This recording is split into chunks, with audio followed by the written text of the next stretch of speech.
Howdy, all you delicious people. I'm here today to review Buffy the Vampire Slayer, the film. Yes, I do know that Buffy the Vampire, the show, has gone on to exist. The spin off Angel show has to have gone on and existed, as well as the video games, comic books, so on, so forth. And I really wanted to go on and watch the movie of Buffy the Vampire Slayer to really just see the prototype of the character that was to eventually go on in some other medium and really just kind of get perfected, in all honesty. Because really you can just kind of see that within this film that there was a lot that they just kind of didn't know where exactly to go with. But then also, they took a lot from this movie and put it into a lot of other characters somewhere down the road. And they didn't think I would have gone on and noticed that when kind of retroactively looking into this movie. But so, we also have to realize that Joss Whedon had been involved in both projects, as well as Seth Green supposedly at some point being involved in both projects. Whether he was to have gone on and really legitimately been on screen or not, still, he was to have been in both films and show. So, but oddly enough, like, he wasn't in the show right away. He kind of came later as this werewolf character that wasn't exactly consistently on the show. But hey, it is what it is. Plus, also, we really would just have Seth Green's character coming off very much like Pike, as well as Pike is to really be fairly similar to a number of characters that were to have been on the Buffy show, like Angel, like Spike, and probably a number of other characters at some point. But so, we would also say that things had come short, specifically with the main villain, who is to have actually been Lothos, and of course to have not been Marilyn or Marilyn Amerlin, my bad, Amerlin, and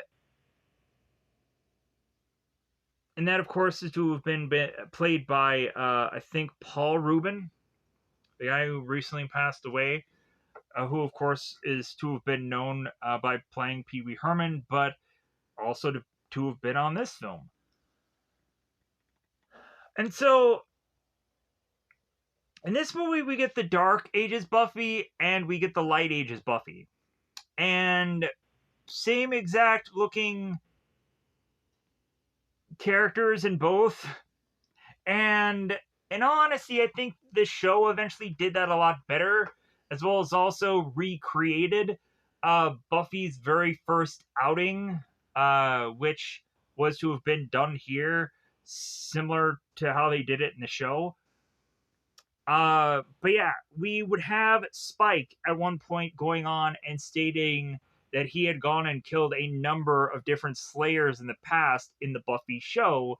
And when we would get the flashback episode, we would see a number of different Slayers, and like it didn't look like they were all connected to some bizarre gene pool, where it would almost seem that in like this movie that like this Buffy would have gone on and had to have been the chosen one purely by gene pool, instead of really just been randomly chosen out of one of a million girls. Like, this was to have been just the one to have gotten this power.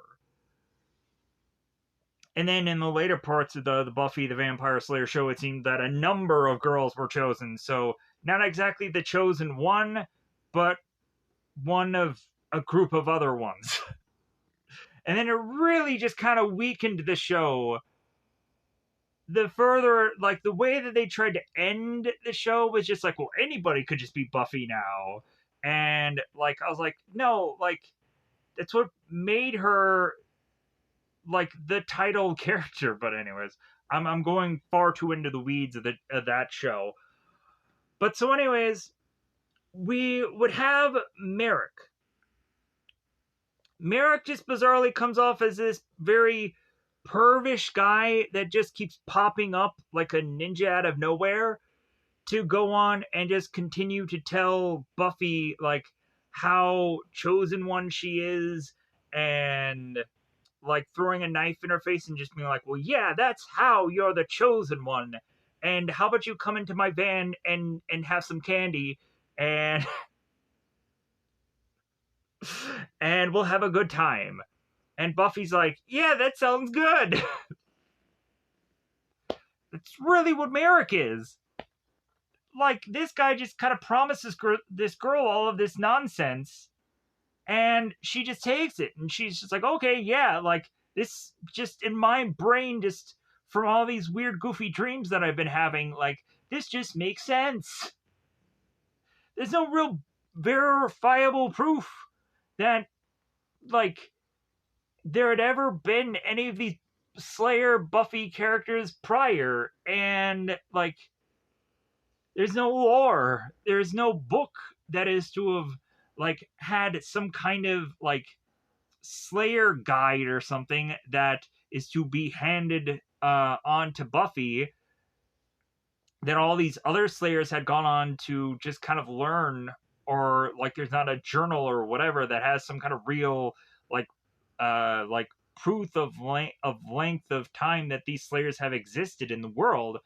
That really would have been like the nail in the coffin, to just be like, okay, like this has to be true, because look at all of these different women over the years that have written in this story and this, and so that could go on and seem like the best kind of proof, but there isn't that. So how I feel that the movie via the show, it honestly seemed that in the show that Buffy was always an outcast, whereas it seems in this movie they have to like, the further and further they push Buffy in the supernatural direction, that they slowly but surely pull her away from her friends and her boyfriend, and then because she's seemingly to be the only outcast, she has to latch on to the only other character that is not connected to her prior friends and her prior lover. So much about this movie, I was like, man, like, there's some iconic stuff in here. There's a lot of potential. But this movie is also so very goofy. We start to see in the further parts of the film that, in all honesty, like, the dialogue is just kind of two ships passing in the night, and one another don't really understand that the other exists. Like, it really is to go on and be like Batman 89, where Bruce Wayne is talking to Vicky Vale, and he's like, you know what, like, my life is different. Like, you know how a normal person would go on and he would uh, wake up in the morning and eat breakfast and kiss his wife goodbye, and it's like, where are you going with all of this? Like, that is to go on and seem like, kind of in the later parts of this film, it's like, where are you going with this? With this dialogue, where we have Luke Perry, who's Pike, who's going on and talking to Buffy, and he's stating, it's like, well, am I the man that you're talking about? That's where like the dialogue just starts to become like two ships passing in the night. And I'm like, what are they talking about anymore? Where Merrick is to go on and tell Buffy, it's like, you're doing all of this wrong, you suck at this. But then also he's saying like, Lophos is a show, and you have to wait till the music stops, and you're never gonna dance again, Buffy. You're never gonna dance. I went on a tangent there, but I had a good time. They're gonna outlaw music, Buffy, just like that Kevin Bacon movie. But so, but right then and there, when like Merrick is going on and talking about a show and how the music is gonna stop, I'm like, what is he talking about? What nonsensical thing is he even stating here? But then further in the film, Buffy is to have figured out or understood that, like, yeah, like, when the music stops, yeah, and I'm like, Buffy, what are you even talking about from that random nonsense from before? I'm trying to connect the dots here, but I'm having a real hard time. But like, I guess we would also have to just maybe state that Lophos just straight up has like some musical attachment to Buffy, and when the music is to finally have been killed, like the rhythm, I guess, did not get her that day, but it'll get somebody. It sure will. And that like sure second when Buffy had lost the music, she lost interest in Lothos. And really that's when I was to have gone on and stated like, why did we even need Lothos in this entire film? We could have really just had the Paul Rubin character in this entire movie, and I would have been completely fine with it. If anything, we would have had a very weakened uh, death of a supposed main character in a villain, but man, would it have been a funny send off to a movie that really didn't have like a lot of things going on to it when it started just kind of repetitiously just have vampires just kind of pop up, and it's like, okay, what was the point of that? Like, what was the point of Buffy like having a number of those vampires just kind of surround her, but then she jumps the fence? Like, she could have really gone on and slayed all those mothers, but no, she did not. Also, what was the point with the girl with the yellow jacket? Besides the whole tossing around with the yellow jacket thing, why did we need the one girl who, by the end of it, was to have gotten taken by the vampires? There was no good payout to that. Not whatsoever. We completely, like, forgot about her because, like, she should have been, like, a character to have really put the boots to Buffy, but, like, she just kind of fell in the background. Sadly enough. Like, we would go on and have the one, like, basketball player eventually becoming the vampire, and by then there's so many goofy things going on beyond that character's existence that really, like, there's a lot just kind of taken out of that character. But so anyways, as well as me almost forgetting exactly how he was to have gone on and died. But then again, we, in all honesty, had the death kind of give the best joke of this entire film. Like, oh, coat rack, yeah. In all honesty, when I was to have heard is probably a better word. While Luke Perry was talking through this entire film, I was like, man, he could just easily become a Ninja Turtles character. I don't know why that struck me that way. But man, I was like, Luke Perry should have gone on and been like a Ninja Turtles character at some point, but oh well, it is what it is. Uh, Also, like, none of the actors really benefited from being in this movie, probably besides Hilary Swank, who just needed a portfolio piece to go on and do other films that she was to even be the main star in, but never really did much of anything until probably the $1 million boxing baby Clint Eastwood film, and then that's where her like real like let's continue to hire this girl in a movie kind of thing happened. But so anyways, so yeah, I've been talking for 14 minutes about this film. I've kind of almost kind of getting into certain scenes. I should probably get into the real thick of the spoilers from whatever I can remember within this brain, because I hadn't gone on and put a plethora of notes down, of course. So with that said, also the basketball coach freaking sucked in this film. What was he even doing? Like, I was like, man, if you want to just give some mad props, give them to the coach because he needs them, because he doesn't know a thing about coaching. But we just also have another kind of principal-ish like character that like he had like one funny joke in this entire thing, but he's also just kind of there to be another principal character in another school movie. So yeah, so with that said, I'm going on and on. I'm sorry, but then also I'm gonna have to go on and on about this whole entire film. So with that said, uh, this is probably a so good it's hilarious film. Well, maybe not that funny. Like it's so bad it's funny kind of film.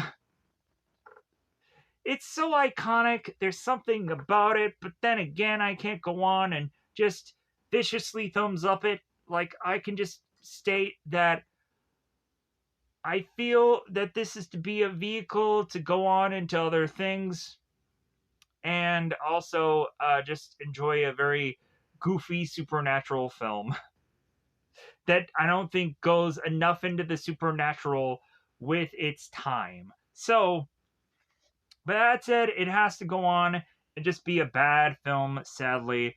But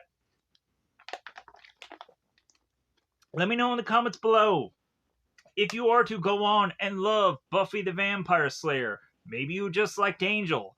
Maybe you went on and only liked Scooby Doo for whatever goofy reason.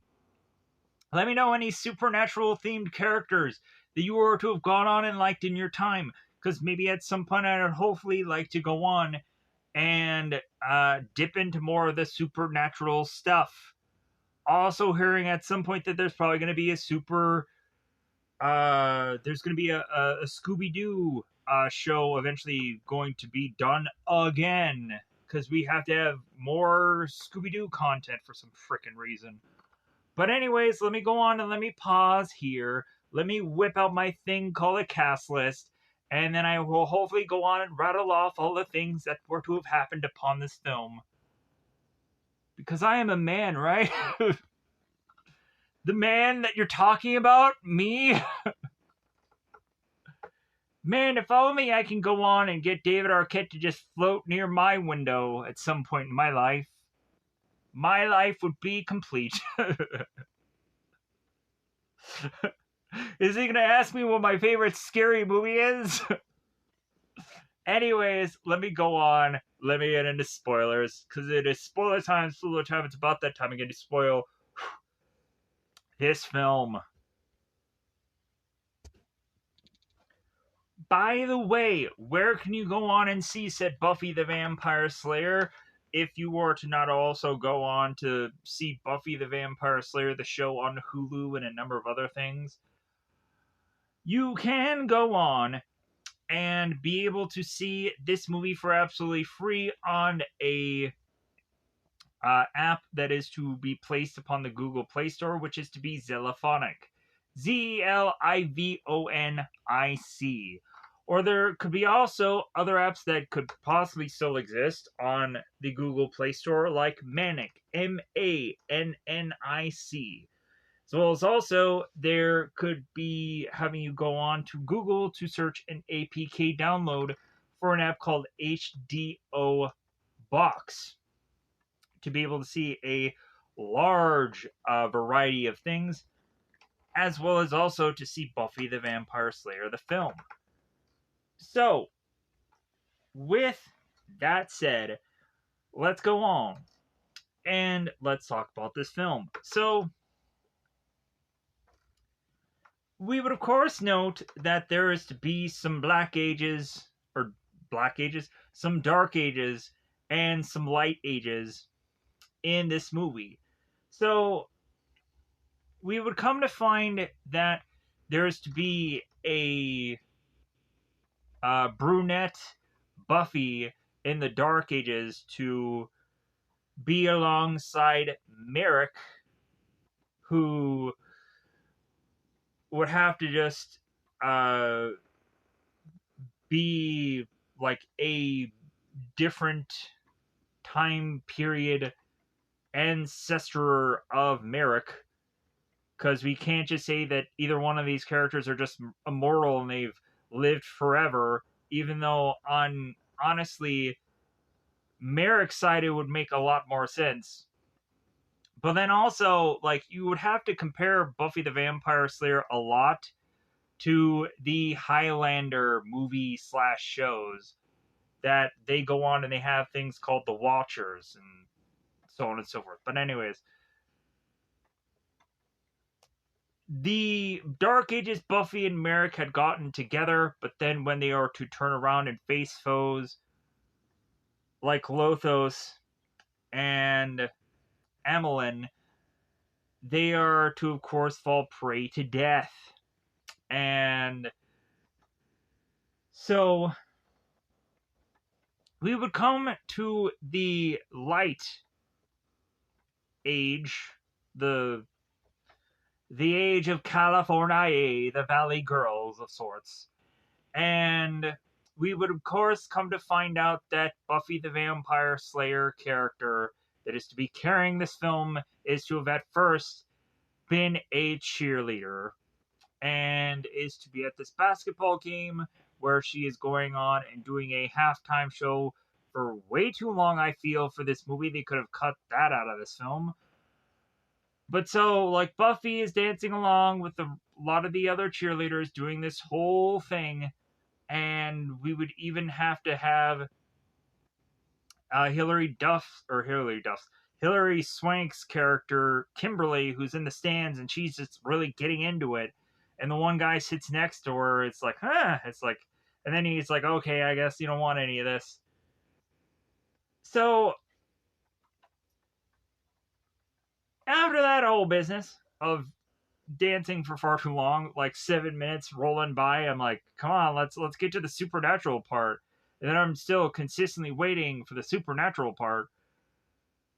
Anyways, we would of course have Buffy that is to go into school, and she's lop licking with her boyfriend and smooching and kissing, living and loving, and is to go on and seemingly not be going so well with her studies in classes because she is to think that none of this is going to make any real benefit to her future of murdering vampires with wooden stakes. And so, like, we of course have to realize that that's not where Buffy is seeing herself, but that's where her journey is going to take her. Like, Buffy doesn't know that she's going to be a vampire slayer right here and then, but Merrick is just gonna pop out of the shadows and just be like, yeah, you are the chosen one. I'm gonna throw a knife in your face and you're gonna realize that. I'm gonna make you realize it. So Buffy is to make her way to this one store, and all the girls are eyeing this one yellow jacket as if they're Dick Tracy or Jubilee from X-Men or a number of other characters that at some point had worn a yellow jacket or trench coat. I think I'm going on and talking about trench coated characters when this is a jacket. But so anyways, how eventually this yellow jacket plays throughout this story is really just forgettable so quickly. We would have Buffy, who's kind of eyeing the jacket first, but then all of her other friends are like, oh, me too, that yellow jacket. But then they're like, oh, well, maybe we should all just not take the yellow jacket because we don't all want to have this one jacket upon us. But then when Buffy is to all of a sudden separate further and further from her friends, then, like, Kimberly is to go on and go to the store, buy the jacket, and Buffy's like, well, hey, like, I thought we were all, like, had a truce on this whole jacket thing. And Kimberly was like, no, well, it looks good on me. I don't care. So, but then eventually Buffy goes on to give the yellow jacket to one of her other friends, which ends up being Cassandra, who ends up getting taken by the vampires and turned into a vampire. So, like, really the whole yellow jacket thing is to just go on and give it to a character that really doesn't have any real good, like, payout by the end of this whole yellow jacket thing. So much about this movie, ugh, just falls a frickin' part. But so, anyways, it is what it is with this film. Sadly enough, I cry in my sleep every night just thinking about this film after going on and just seeing it for this time because I probably won't remember it after this or slowly forget it at some points. I'm talking too long. Anyways, this thing called Buffy. So we would eventually have Buffy, who is going on and doing all of these cartwheels and this extracurricular activity, which is to of course be cheerleading. And so Merrick is to go on and show up. And Merrick, of course, is to go on and state, it's like, well, yeah, like since you were to have gone on uh and kind of tumbled the way you did, like this makes me think that you were to go on and be the chosen one, as well as also realizing that that birthmark that you were to have gone on and had. And Buffy's like, oh, well, that thing that I got removed? Ugh, like, I don't know how you're thinking I could be the chosen one. But so Merrick is to seem to go on and try as much as possible to really just convince Buffy that it's like, no, like you are the one. Like, come with me in my van and take some candy, but just like let me like show you that you're gonna be perfect uh for killing monsters somewhere down the road. So we would have Buffy that is to have also gone out with her friends, gone to the movies, is talking far too much and far too loud, not even about the film that they are going on and actually seeing. So we'd have both Pike and we have Benny, who's David Arquette in this film, and Pike and Benny are to have been behind the girls, and they are to just be annoyed that they're talking all the way throughout the movie. And Buffy at some point is talking about how she might die a virgin, and Pike is just like, "Boo, boo on you! This movie, blah blah blah blah." And so Buffy is just like, "Well, yeah, it's a real concern of mine, dying a virgin." It's like, who cares? Movie. That's what we came here for. And Benny is like, well, yeah, like we spent so much money on this movie too. And Pike is like, no, we didn't. We just snuck in here. And eventually, when we see our characters again at this kind of almost bar like establishment, even though it can't be because their age, but it looks like a bar. Plus, also, like, how old really are all of these actors doing this film? None of them, of course, look like they're actually the high schoolish age that they should be. A lot of them look like they're all probably in their, uh, like mid 20s, maybe 30s. I don't know. But anyways, I could be wrong heavily about that. But anyways, they look really like old to have been doing any of these roles. But so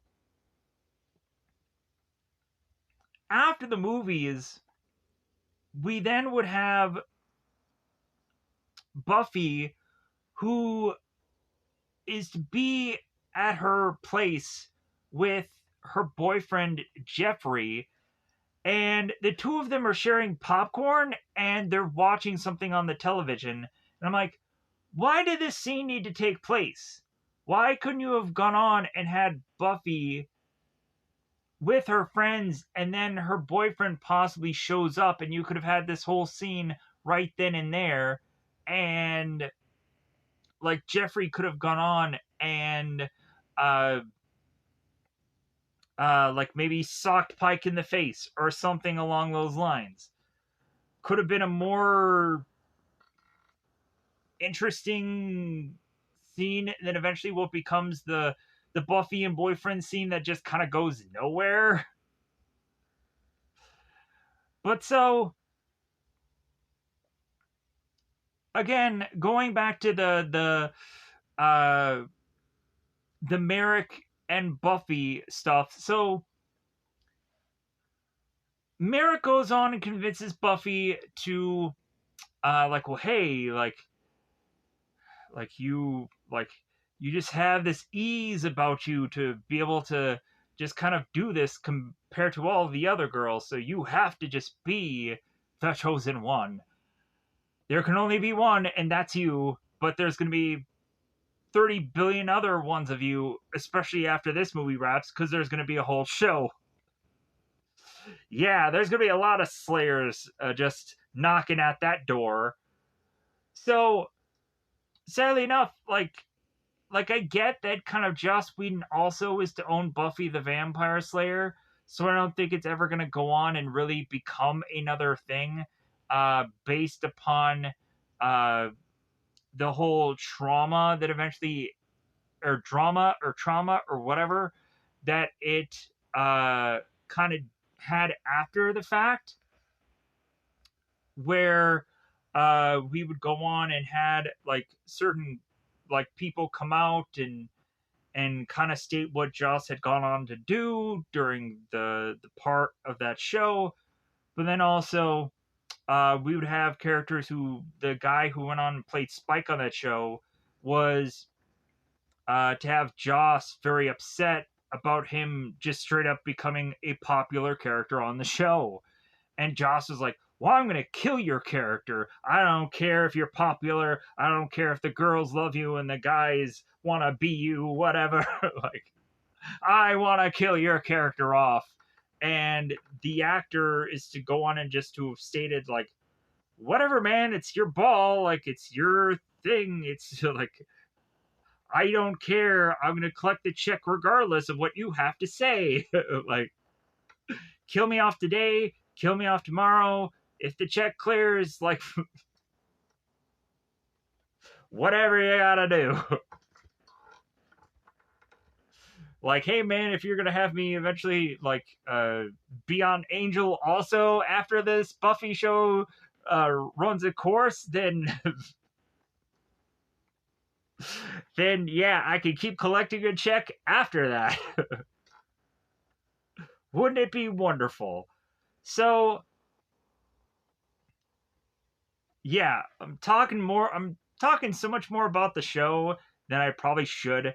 But anyways, let's maybe this will just be a whole bridge for me to really want to go on and like go into the show. Even though really I realize how many seasons there are and how many episodes, and I have a problem with going on and getting into any show. I really do. I can't go on and really I can't really devote time into shows anymore. Uh, really, like anytime I'm to go into something, like I just don't see myself like finishing it. Sadly enough, so I don't know. It's just a problem I have. But so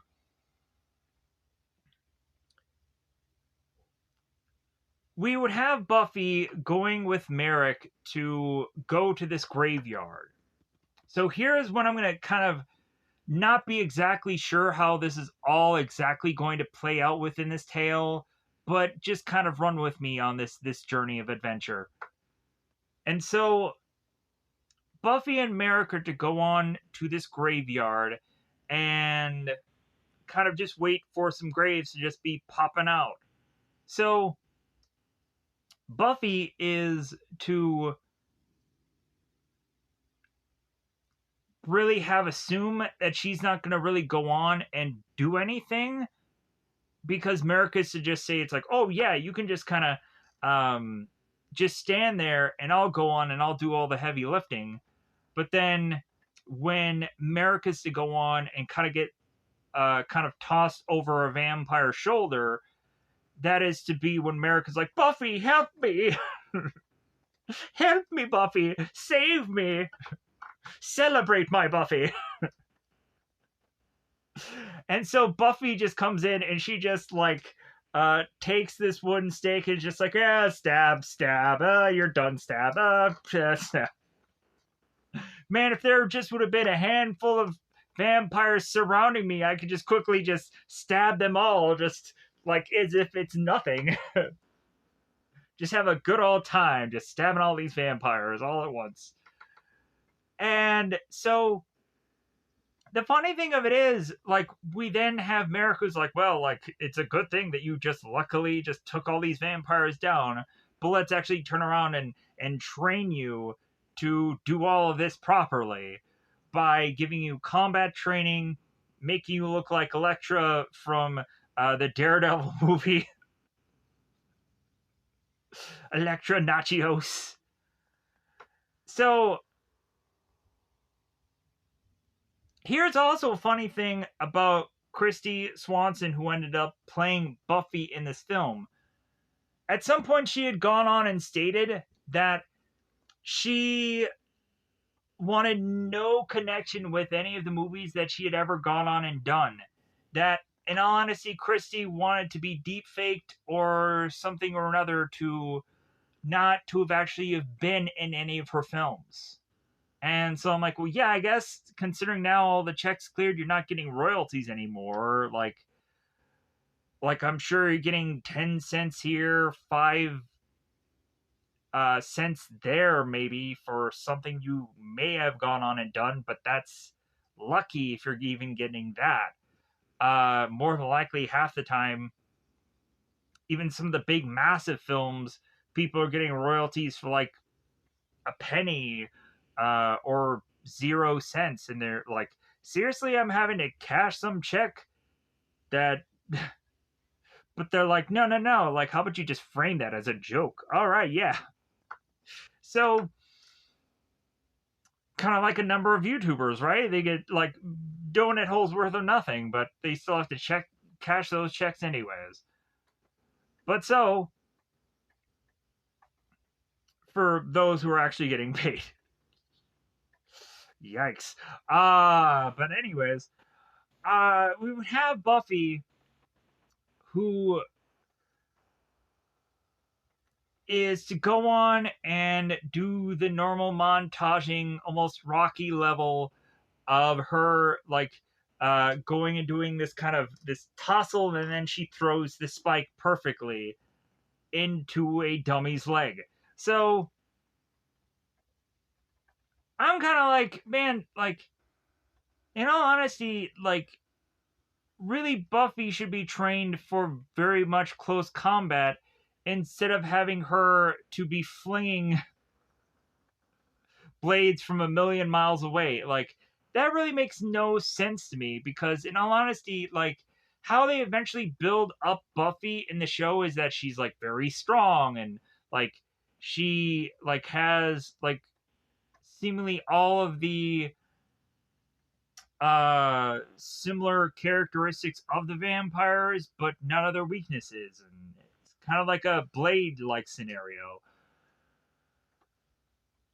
But so Buffy is to receive all of this training, and here is where we have the tender moment between both Buffy and both Merrick, where uh, they are to have possibly thought about like, well, hey, like what could we have been doing besides doing what we are doing now? Like, to have Merrick say that he could have been a shoe salesman, or Buffy to state that it's like, oh, I just want to be like a buyer. I'm like, what the heck does that mean? Like, do you mean like one of those secret shoppers that just kind of goes into places and just kind of buys things and goes on to eventually kind of grade everybody for the shopping experience that they were to have gone on and received? Like, that's the only buyer thing that I could think about. But so we'd have Amelin that goes on to just nibble into people, and so we have to cover that now. So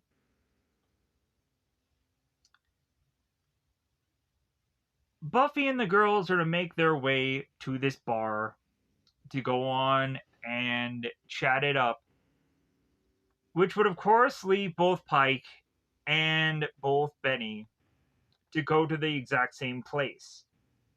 And again, this is not to be a bar, it's probably a restaurant, but again, looks like a bar to me. So, if the shoe fits, then you must acquit. So, Pike, Benny go to the girls, notice that they are to have been the same girls from the movie theater, and so we just consistently have these one-upsmanships things going on between the two of them, where of course Benny is to whip out his wiener and Buffy is to go on and chop it off. Uh, Metaphorically speaking here, because we would of course have a hot dog, and Benny's like, "Oh, it ruined my hot dog," and so a bunch of kind of back and forthish stuff lead both Benny and Pike to leave said establishment to then seemingly have our characters too drunk, from which I do not exactly know. We would have Benny, who's to have this flask of sorts, but like again, he's to be supposedly of high schoolish age. Where is he getting the hooch from? Where is he getting that Baba Gadoosh? Where is he getting that slicker liquor, if you know what I'm saying? So, where is he getting that stuff?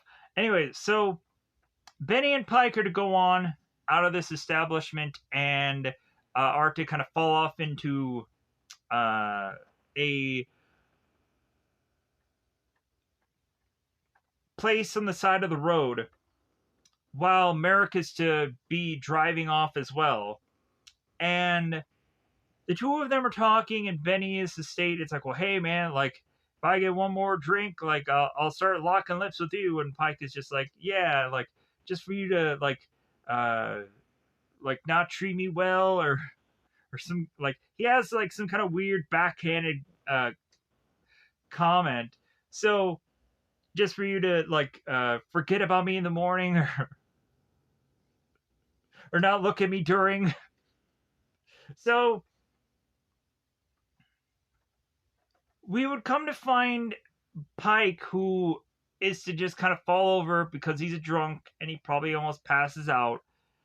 And while that happens, Benny is to have gotten grabbed by Emmeline, and we then have Merrick circle back to find Pike to just be like, well, hey, man, like, you should not be sleeping on a road like this. And so he grabs Pike and kind of brings him in. So at some point later on in the film, we would have Pike, who is to be met by Benny, who is floating upon his window. Hey, man, I'm hungry. And we have Pike, who's kind of looking at Benny and is like, hey, man, like, you don't look so hot, man. Like, I don't know. Like, Benny's like, I'm hungry. And, like, that whole exchange is just kind of going on. Nothing is really to come up from it. So, again, we have Buffy going through her training, eventually more and more becoming an outcast from her friends, and eventually there is going to be this big lavish dance by the end of this film, because of course this is another high school movie. We would have Buffy at some point, who is to be doing all of this montaging training, but then is to start to more and more become either late for school or late for her activities, or just to not really be there. And so we then are forced to have this principal-ish like character involved, Mr. Gary Murray. And Gary goes on and is to pull Buffy aside and is to very much be the cliche-ish principal. And the only real funny thing that he has really going on is to be kind of at the later half of this film, where he's to start, hey, I got detention slips for all of you. That's the only thing that he can go on and really do that has any real comic kind of relief thing going on here. And when he just kind of throws and chucks all those papers at all those dead vampires, that's the only thing he's gotten going, sadly.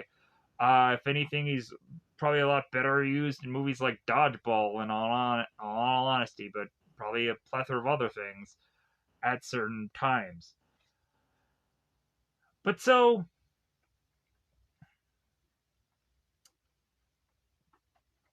we would have, after Pike is to witness his friend Benny become a vampire, Pike is to realize that something strange and weird is going on, maybe too weird, in this town. And so, if Buffy had not gone on to also get more repetitions with vampires, we're going to see her get more here. As Buffy is to kind of play the damsel in distress, who is to be kind of whistling Dixie to get a vampire cometh to her. And then when he comes, she takes him out, and then Merrick is to go on and just be like, well, you got lucky. Like, what if other vampires would have been here besides him? And so on and so forth. So, Pike, back to Pike. We'd have Pike, who is driving along upon his van, and we would, of course, have Emerlyn looking at Pike as the man that had gotten away, sadly enough. So, Emerlyn, who's played by Paul Rubens, Pee Wee Herman, of course. But so, Emerlyn is to go on to attack this van vehicle thing. And here's the thing that I scratch my head about during the scene, because is there a moment with this van where the van has like a sunroof? I'm kind of seeing that bizarrely in my brain to just be like, wasn't there a quick thing where you could, if you just paused it right, like you could see that this van possibly had a sunroof? Not quite sure. But so Emelin goes on to thrust his hand into said van, and we then, of course, would have Pike, who is to put the brakes upon this vehicle, ripping off Emelin's arm. And, of course, later we get the very funny joke about the whole clapping thing. But moving on. This, of course, leads Pike, who is to try and figure out a way away from these vampires, to even possibly try and fight said vampires, but legitimately he is to be simply outclassed here because the vampires are possibly a little bit faster. Or really, Luke Perry is heavily pulling his punches here because he's just that strong of a man. Deliciously. But so, Buffy is to, of course, go in there and straight out of the gate just be murdering foes like nobody's business.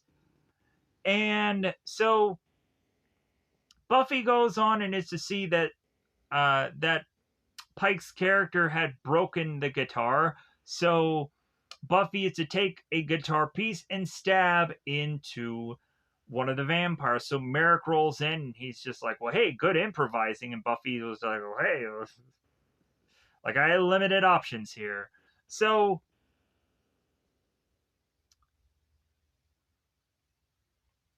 the more and more we start to see that these vampires are to realize who the Slayer is and realize who the Chosen One is.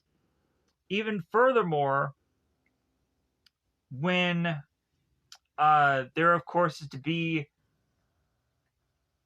the basketball player that is to have left his game afterwards, and Amelin is to go after him, and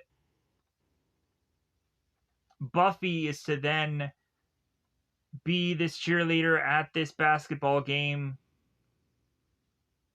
after all the time that has passed with her and her friends and her and Merrick and all that jazz. So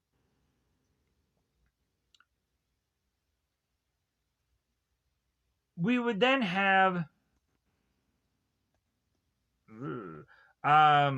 Grueler? His name is seriously Grueler. Alright, well, okay. I guess I didn't thumb through the cast list really vicious enough before talking about this review. We would have Grueler, not Ruler, Grueler, who comes into basketball, is like, yeah, like I'm gonna slam this basketball and just show my teeth and just freak everybody out. And then one guy just steals the ball, and Grueler's like, ah, ah, ah. Buffy is to trip Grueler, and that leads to Grueler running off. Buffy is to go uh, to Merrick and be like, well, yeah, he knows who I am. I should chase him down and run him down. Because Merrick, of course, is to be in the stands, just kind of watching Buffy and just kind of see how this game is playing out because Merrick just has nothing better to do. So this forces Buffy to go into this kind of abandoned, I would say, carnival-ish like place, amusement park. However you want to slice and dice that, it's some kind of weird visual-ish place. So,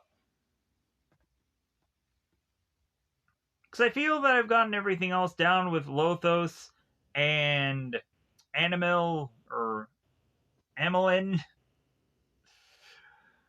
and really even at the point of kind of fast tracking from that whole Cassandra thing where she ends up getting killed in the early parts to eventually become a vampire later. Anyways, so Lothos is to appear after Grueler is to kind of down Buffy, and Buffy is to get up and be grabbed by these vampires. Pike is to come in and stab into Grueler and make the joke about like, well, hey, and now you're a Kodrak. You're dead. And kind of drops him.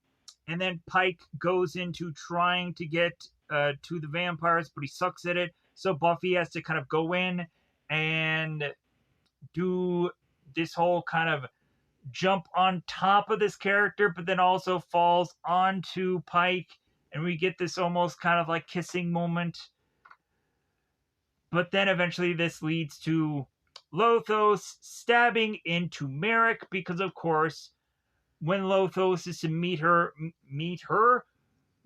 Buffy's eyes, there is to be that some kind of attraction there, but not quite enough because Merrick is to kind of get in the way and to state it's like, well, hey, Buffy isn't all that quite ready yet for you, Lothos, so like we have to make this an honorable, even match, even though you could just go on and just kill her right here and now, and we would just have to come up with some other Buffy the Vampire Slayer character that'll look just like this other one and all look just like that. We'll have to just start this all over again in a number of years in the distant future. Wouldn't it be kind of cool to see Buffy the Vampire Slayer in a very futuristic setting? I don't know, like, it would be kind of interesting to see, like, a high-tech Buffy the Vampire Slayer. Maybe, like, instead of, like, a crossbow, like, she just has this, like, machine gunnish thing that just kind of comes out of her, like, forearm, and it just almost like spider web, just kind of just shoots out all of these like wooden spikes into these people's freaking chests. That would be an interesting Buffy the Vampire Slayer film. But again, more than likely, like we're not going to really be doing anything with this kind of thing. But anyways, so Merrick ends up getting killed, sadly enough, where like at first, like, when I feel like Merrick gets killed off to the side of his body, but then it shows up in the middle, and I'm like, okay, that doesn't look directionally right. But so Merrick is to go on and fall, and is to tell Buffy, it's like, you do it wrong. And Buffy's like, well, I'm sorry, like, maybe you should have become a shoe salesman. That's what she should have said. But then America's to go on and be like, no, do it wrong. Don't even go on and become a Slayer anymore. Just give all of this up. There's going to be a show somewhere down the road with a Sarah Michelle Gellar character. She'll do it better. Sadly enough. But so, America's to go on and talk about the like, Lothos is a show. Like, when the music stops, the party never ends. Like, Merrick just starts to drown off into his death, and then Buffy is to be at Merrick's place, and she's just crying away from a character that she barely knows and was in his van and licking candy once. And Spike is to just be looking at Buffy and just be like, yeah, I get that you're sad because, like, I can understand you somehow because I'm an outsider just like you. Because when Buffy goes on to just murder and kill all of these people right in front of Pike, Pike doesn't go on and just be like, murderer. He's just like, no, I think I can understand this girl now. Like, finally. We're at an even keel. She keeled. I watched her keel. It's all good. But so, because Buffy just goes into her house and she's like just cleaning her wounds, and Pike is like, well, like is this a normal thing for you? And Buffy's just like, well, yeah, kinda. And so Buffy is to kind of go off and just be like, yeah, like, do you ever like get a thing where like you're like not really understanding what's going on, but you're like you feel that it's right and you're just kind of going with it, and this so, like she's again like just telling the Michael Keaton like, do you ever like wake up in the morning and kiss your wife goodbye, and eventually like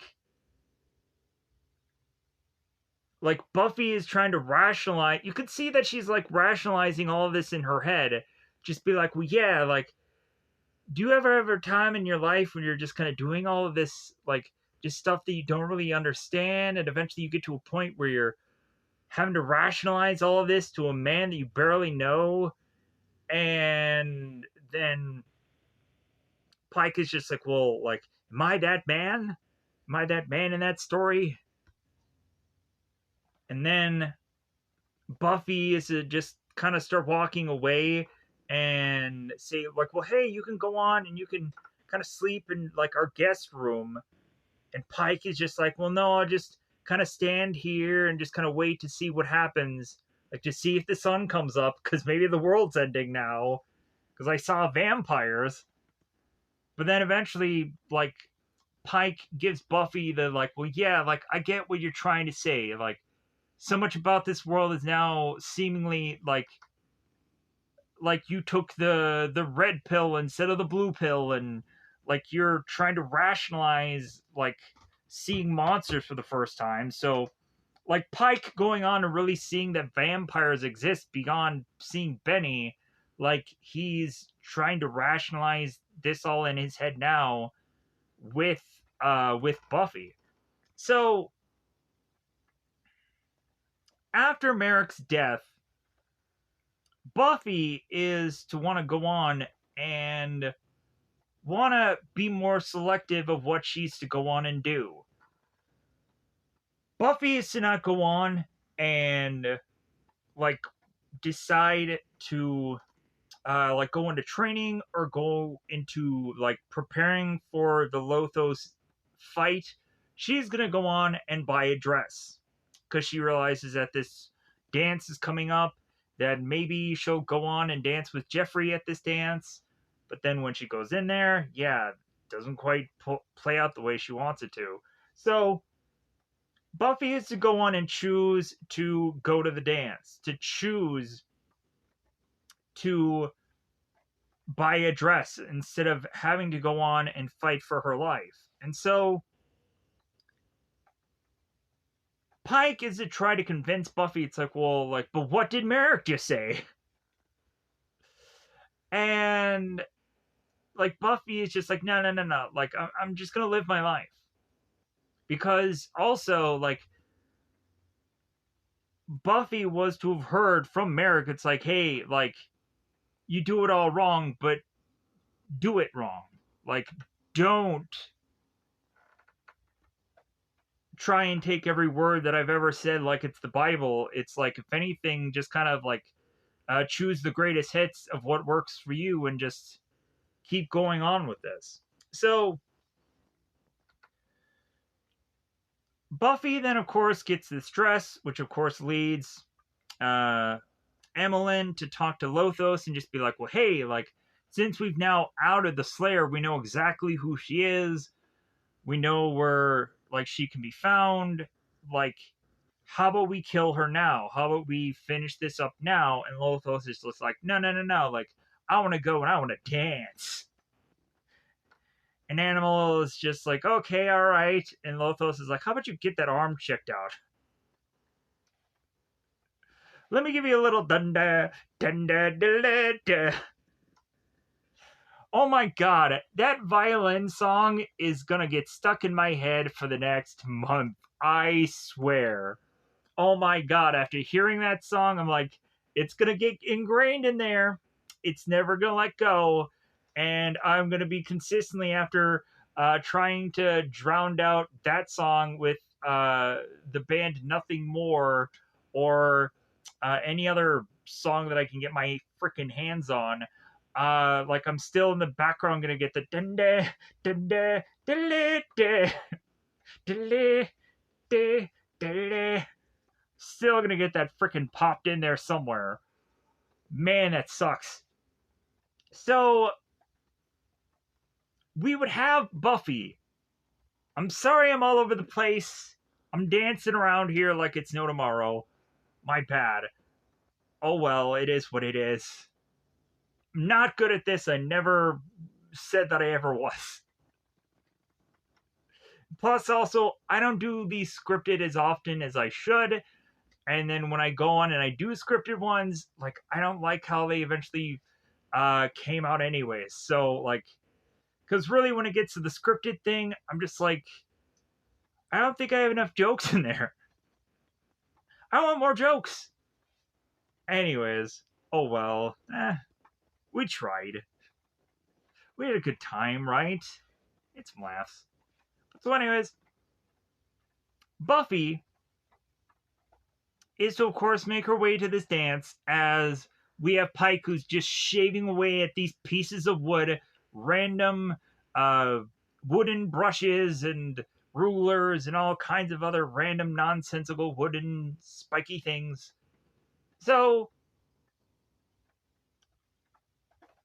that, of course, leads us to this dance, and Buffy, of course, is to appear there and really, compared to her dress, stand out compared to everybody else. Like, it almost seems like Buffy is like close to as possible wearing like a wedding dress compared to everybody else. It seems because it seemed no one else is wearing white in this entire thing, and plus also I don't think anybody's wearing the quality of dress like she is wearing. But I guess that's also probably just me as well.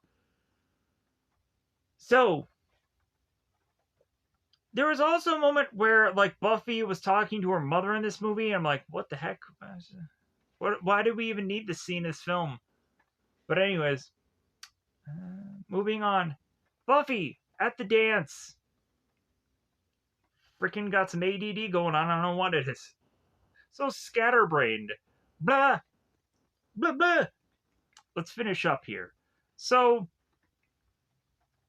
Buffy is to, of course, go on and is to make her way to her friends that are just like, who are you now?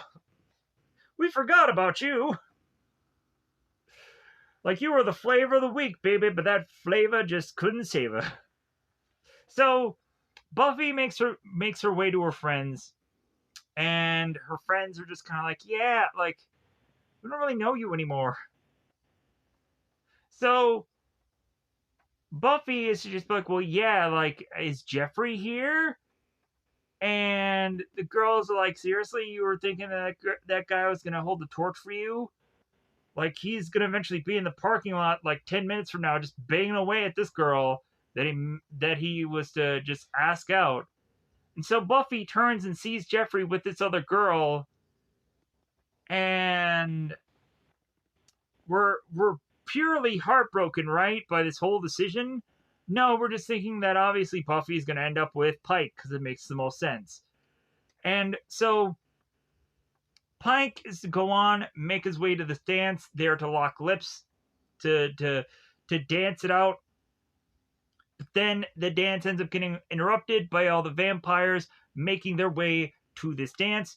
Buffy is to naturally assume it's like, oh, well, like, they're not going to come in because they're not invited. But then, of course, we have Hilary Swank's character, Kimberly, who's just like, yeah, about that. Like, they're all seniors. I think we should go on and invite them because it seems like the logical thing to have done.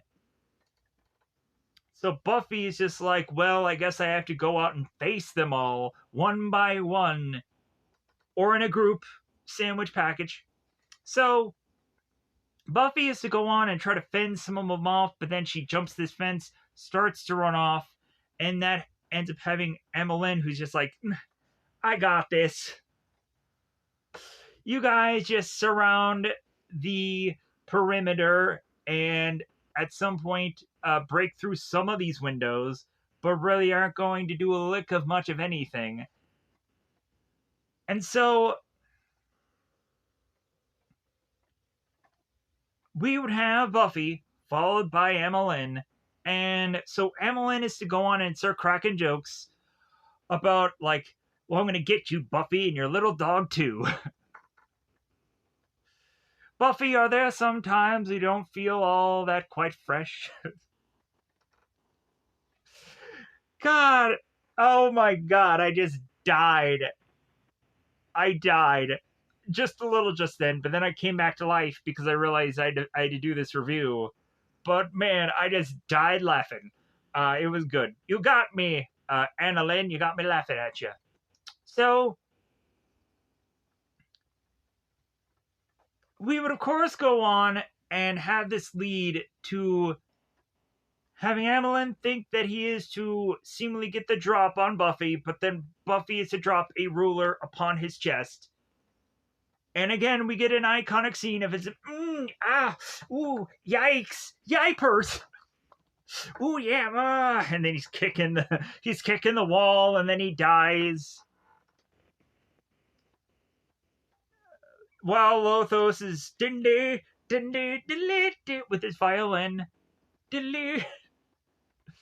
And Emmeline is thinking that Lothos, oh, you're going to save me, right? And Lothos is just like, nah, like, you've had your chance. You've had your clap. Goodbye, dear sir. Stab in the chest, he dies. Takes forever, but he dies. So, we get Lothos that is to finally make his way to Buffy.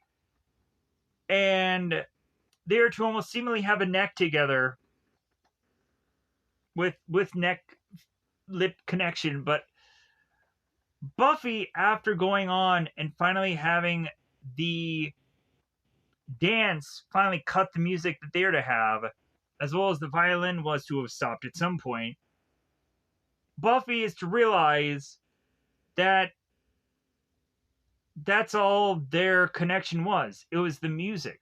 It was the rhythm between them that was to have somehow gotten really just severed by the fact that she has a new rhythmic beat called Pike, and to no longer be fantasizing about Lothos and dreaming about him, because really Buffy has probably had a longevous amount of years to have been dreaming about this Lothos' character, as well as Lothos is to have at some point appeared in Buffy's dreams, or seemingly had her be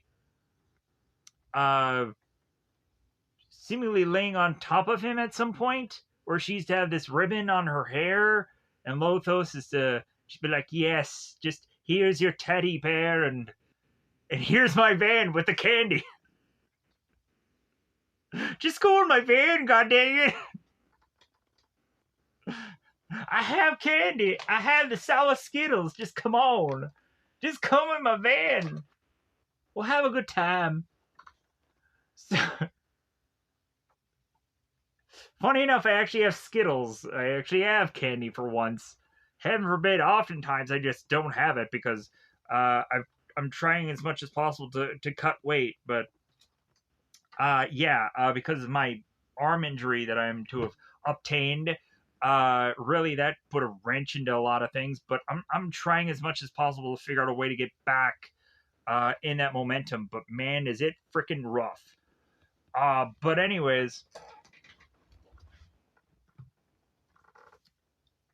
Lothos is to go on and try to just get a little neck nibble, but Buffy is not having any. So Buffy is to go on and like seemingly have her back to Lothos, which is kind of a stupid move because she can't see him whatsoever. But that is to really just state that she has broken the kind of trance that Lothos is to really have upon her and understand what the heck Merrick was talking about before about the song and dance that was to have been played out from before. So Buffy has put two and two together, and Lothos is just to be like, well, like, then I am just ticked. Like, I'm gonna get you, girl. Mm-hmm. Yeah, it's coming. The Lothos is coming. So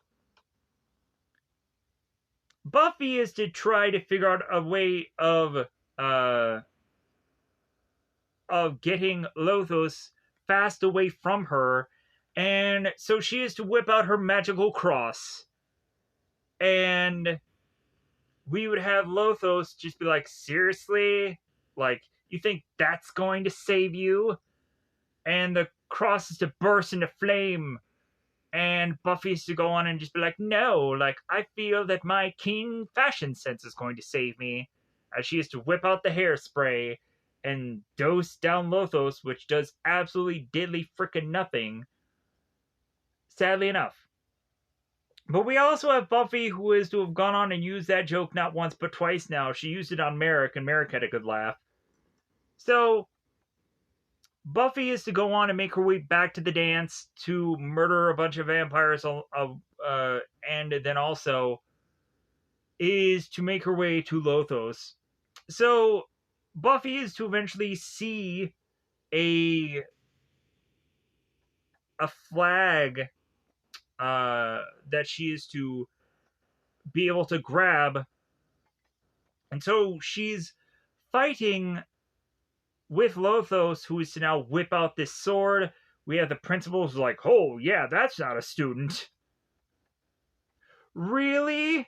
He's only 20 bajillion years old. I think he's not a student anyways. I think he's kind of past that bar, if you know what I'm saying. He's kind of lived some life in new civilizations. So Lothos is to be dancing along with Buffy to the flag is gonna get you. The flag is really gonna get you tonight. So we of course have Buffy, who is to fight with this flag, but then is to break this chair, and so she grabs this chair piece, does a little kick to the chest, and now Lothos is like, well, like, I guess I got. I'm just gonna fall over and just die now. So you would think, seemingly after that, that all of the vampires would just be dusted, and like, since this is like the head vampire, that would be like doing away with a good chunk of the vampires, but I guess that's not how all things play out. But so I think the DJ is still just kind of just pumping that grind and doing that dance and making the love get down tonight. But so by the end of all this, we really just have Pike and Buffy who's to do that one last dance. And all of this is just to kind of wrap up with the two of our characters just kind of riding off in the sunset, yada yada yada. Yeah. So like yeah, that's to be how it is to all of course play out. And Yellow Jacket Girl. Yellow Jacket Girl. Anyways, I honestly thought that the girl that eventually gets the yellow jacket in the end of this movie would have probably played a better Buffy character than who ended up playing Buffy, but I don't know, I guess that's probably just me. If anything, I'm sure there was a billion people who probably eventually went on to go for this role, but then we ended up getting the one girl who eventually got it. So, really, I was just very much weirded out by how Buffy was in the very beginning of this movie to eventually go like, okay, here's where we transition into her being the vampire slayer character, and here's where I can go on and like her more. Because in the very early stages, I'm like, okay, she's a very valley girl, and like she has this boyfriend, and I didn't remember there was ever really a boyfriend with this character. So yeah, like a lot about this movie was something that I probably like didn't at all like fully either see or didn't remember. Also, Ricky Lake was in this movie as a bartender. Like there was actually a decent amount of cast in this film that either had so many small parts, like Thomas Jane was to have been the repairman, where Pike was going on and working at that repair shop, which again I quickly forgot about because who really cares about that whole thing? And Pike at some point was talking about getting some kind of tools while he was talking to Buffy. But anyways, that said, I'm gonna go on and get out of here because I realize how I'm almost getting to the exact time that this movie was. So I'm gonna get out of here. Goodbye, everybody. Bye, everybody. Almost forgot. The Benny death. So Pike, Benny, tossling, and Pike goes on, thrusts Benny to the breaker. Benny gets shocked, heavily electrified, killed, and finally Pike is to finally kill one of these vampires. It seems finally, and then it is kind of funny by the end of all this. Like Pike is to look at Buffy. It's like, well, yeah, did I do all this? And she's like, no. He's like, oh, you did all this, and she's like, well, yeah. So he's like, well, yeah, of course. Because I'm just like Pike ends up just really heavily being the sidekick to Buffy's Batman. He ends up being forced to be the Robin character. Whereas in the show, it seems that there's like a cluster of characters that Buffy's to have, like Willow or Xander, that are to eventually get rolled into the Buffy fighting at some point, but really a lot of times they're just kind of like the bookworm characters that eventually are to kind of give Buffy some kind of expertise that they are to lend to her. But anyways, with that said, I'm gonna get out of here. Bye, everybody. Bye, everybody. Hopefully, there's no other thing that I was to have forgotten about in this film. But goodbye, everybody. Bye, everybody. Probably a billion things, but anyways, I'm gonna get out of here anyways.